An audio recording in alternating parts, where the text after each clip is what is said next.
कल्पना योग चैनल को आपण मान स्वागत। आज आम चुट्टी विषय आलोचना। चुट्टीर तो अनेक समस्या अच्छी जमती कि चुट्टी उपुड़ा, चंदा हो चुट्टी पाची जीवा और चुट्टी अग सब फाटिक सब सरू हो जाए। चुट्टीर विभिन्न समस्या अच्छी।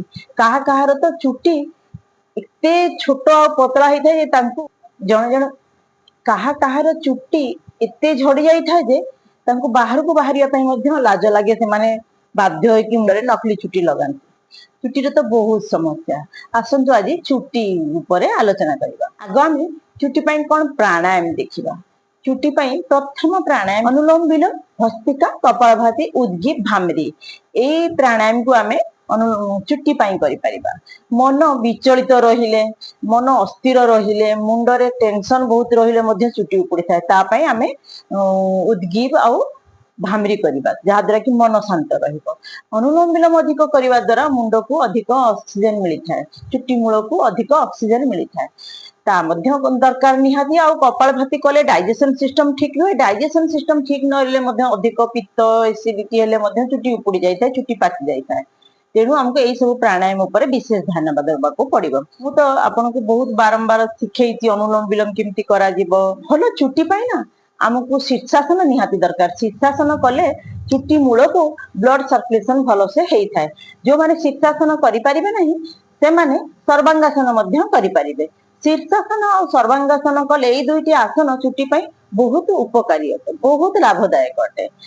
एबे आसंतु जानिबा घरोई उपचार। चुट्टी पाई घरोई उपचार हैला आग गोटे विशेष तेल तैयारी करबा शिखिबा। 200 ग्राम नड़िया तेल को गोटे कड़ाई रे नबा आउ सेइथिरे भुसुंगा पत्र, मंदार फूल, मेथी गुंड, एलोवेरा छोट छोट काटिकी, पियाज खंड मध्य काटिकी ए सब पकेकी आमे फुटेइबा। तादे बहुत समय धरी फुटे फुटे जेतेबेले तार पानी अंश सीम रे करके मन रखु पूरा सीम रे करके फुटेइबे। जेतेबेले फुटी फुटी तादर पानी पूरा मरी जिवो तेलरू पूरा सीम रे बसेइबे। बहुत समय लागिवो अवश्य। जेतेबेले तेल पूरा रहिबो, पानी पूरा मरी जिवो, तापरे ताकू छाणी दबा। छाणी की से तेल को गोटे डब्बा रे फुल करके रखी दबा। से तेल को जेतेबेले मुंड सफा करबा ता आग दिन चुट्टी मूल रे सब भलो की तेल गुडा को मालिश करबा। चुट्टी रे मध्य मालिश करबा कि मूल रे भलो की मालिश करबे। ता पर दिन मुंड सफा कर नेबे। एमती कंटिन्यू धीरे धीरे करंतु देखिबे चुट्टी उपुड़ा, चुट्टी पाचिबा ए सब आपण आराम रे उपकार पाई परिबे।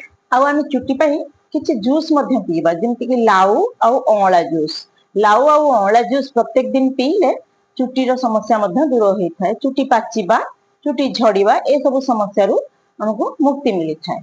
राति रे लुहा कड़ाई रे 2 चम्मच अळा गुंड, 2 चम्मच मेहंदी गुंड, किछि एलोवेरा जेल आउ दही, कॉफी पाउच गोटे पैकेट आउ चामचे हळदी गुंड याकू भलो भाबरे गोळेई की ताकू रखी देबे। राति रे घोड़ेई की रखी देबे लुहा कड़ाई रे।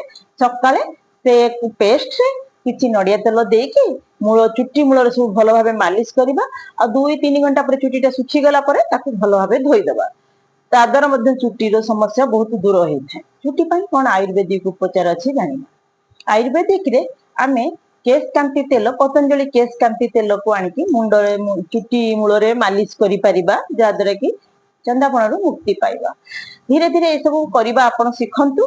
तापरे चुट्टीर समस्या धीरे धीरे 2-3 मास भीतर देखियो लक्ष्य करिवे एई सब उपाय कले चुट्टीर समस्या आपण मुक्ति पाई परिबे। एही भिडियोटी आपनको केमिति लागिला जदि भलो लागुथो ताले लाइक, शेयर और सब्सक्राइब तो निश्चय करिवे।